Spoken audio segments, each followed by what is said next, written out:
मोदी शाह की कब्र खुदेगी, ये नारे लगाए गए हैं दिल्ली की जवाहरलाल नेहरू यूनिवर्सिटी में। जेएनयू में जमकर प्रदर्शन हुआ जिसमें सरकार के खिलाफ नारे लगाए गए। 5 जनवरी को सुप्रीम कोर्ट ने 2020 में हुए दिल्ली दंगों के बड़े साजिश वाले केस में उमर खालिद और शर्जील इमाम की जमानत याचिका खारिज कर दी। कोर्ट ने कहा कि इन दोनों की भूमिका दूसरे आरोपियों से अलग और ज्यादा गंभीर है। इसी के विरोध में जेएनयू कैंपस में छात्रों ने प्रदर्शन किया और प्रधानमंत्री मोदी और गृह मंत्री अमित शाह के खिलाफ आपत्तिजनक नारे लगाए। एक वीडियो वायरल हो रहा है जिसमें छात्र कह रहे हैं मोदी शाह की कब्र खुदेगी जेएनयू की धरती पर।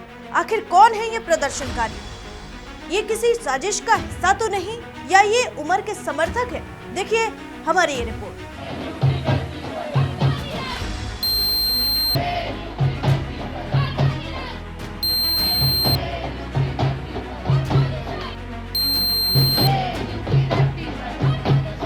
नमस्कार, मैं हूं आराधना नामदेव, आप देख रहे हैं वीके न्यूज। 2020 दिल्ली में हुए दंगों की आग अब तक बुझी नहीं। इस हिंसा में शिकार हुए लोगों के जख्म अभी भरे नहीं हैं और अब एक बार फिर इसी मामले को लेकर प्रदर्शन हो रहा है। दरअसल फरवरी 2020 में दिल्ली के उत्तर पूर्व इलाके में भयानक दंगे हुए थे और ये दंगे नागरिकता संशोधन कानून यानी सीएए के विरोध में प्रदर्शन के दौरान भड़के थे। इसमें 53 लोगों की मौत हो गई थी, 250 से ज्यादा लोग घायल हुए और सैकड़ों घर दुकानें जला दी गई थी। इस मामले में पुलिस ने 750 से ज्यादा एफआईआर दर्ज की थी। पुलिस का आरोप है कि ये दंगे कोई अचानक घटना नहीं थे, बल्कि एक बड़ी साजिश का हिस्सा थे। कई लोग सीएए विरोधी प्रदर्शनों को हिंसा में बदलने के लिए जिम्मेदार ठहराए गए। इसमें उमर खालिद और शर्जील इमाम प्रमुख नाम है। उमर खालिद और शर्जील इमाम दोनों ही जेएनयू के पूर्व छात्र हैं और विरोध प्रदर्शनों में ये सक्रिय थे। पुलिस ने उन्हें गैरकानूनी गतिविधियां रोकथाम कानून यानी यूएपीए के तहत गिरफ्तार किया। यूएपीए एक सख्त कानून है जिसमें जमानत मिलना बहुत मुश्किल होता है। शर्जील इमाम जनवरी 2020 से और उमर खालिद सितंबर 2020 से जेल में बंद है, यानी दोनों को 5 साल से ज्यादा का समय जेल में हो गया है। बिना ट्रायल पूरा किए अब तक ये जेल में बंद है।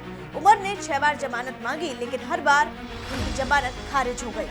अब 5 जनवरी 2026 को सुप्रीम कोर्ट का फैसला आया है। जस्टिस अरविंद कुमार और जस्टिस एनवी अंजरिया की बेंच ने कहा उमर खालिद और शर्जील इमाम की भूमिका साजिश में केंद्रित थी। सबूतों से प्रथम दृष्टया यूएपीए लागू होता है, इसीलिए जमानत नहीं दी जा सकती। कोर्ट ने यह भी कहा कि लंबी जेल अवधि जमानत का आधार नहीं बन सकती है, क्योंकि राष्ट्रीय सुरक्षा का मामला है। हालांकि इसी केस में 5 दूसरे आरोपियों उल-शिफा, फातिमा, मीरान, हैदर, शिफा और रहमान, मोहम्मद सलीम खान और शादाब अहमद को जमानत दे दी गई।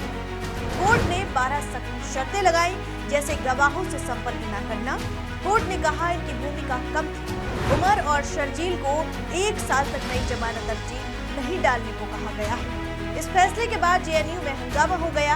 5 जनवरी की रात साबरमती हॉस्टल के पास छात्रों ने प्रदर्शन किया। ये प्रदर्शन 2 वजहों से था।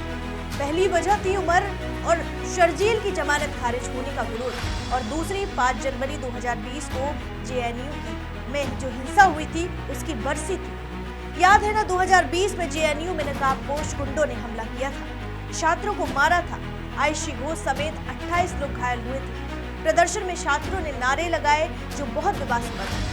वीडियो में साफ सुनाई दे रहा है कि मोदी शाह की कब्र खुदेगी जेएनयू की धरती पर। ये नारे सुनकर कई लोग गुस्से में हैं। हालांकि इस मामले पर बीजेपी नेता ने अपनी प्रतिक्रिया देते हुए क्या कुछ कहा, सुनिए। देखिए, सांपों के फन कुचले जा रहे हैं और तपोले बिलबिला रहे हैं। ये जो लोग हैं जो आतंकवादियों के समर्थन में नारे लगाते हैं, नक्सलवादियों के समर्थन में नारे लगाते हैं, दंगाइयों के समर्थन में नारे लगाते हैं, इन्हें पता लग चुका है कि जहां नक्सलवादी होते थे वहां नक्सलवादियों को खत्म किया जा रहा है, जहां आतंकवादी होते थे वहां आतंकवादियों को खत्म किया जा रहा है। और दिल्ली के खिलाफ साजिश रचने वाले दंगाइयों को सुप्रीम कोर्ट पहचान चुका है और उनको कठोर सजा देने का रास्ता खुल चुका है। इसलिए ये लोग बिलबिला रहे हैं, इनकी ये हताशा है और ऐसे देश विरोधी, धर्म विरोधी नारे लगाने वालों के खिलाफ कठोर कानूनी कार्रवाई निश्चित तौर पर होगी। फिलहाल इस रिपोर्ट में इतना ही। इस खबर से जुड़े तमाम अपडेट आप तक जरूर पहुंचाएंगे। देखते रहिए वीके न्यूज। मुझे दीजिए इजाजत। शुक्रिया। वीके न्यूज, राष्ट्र के नाम।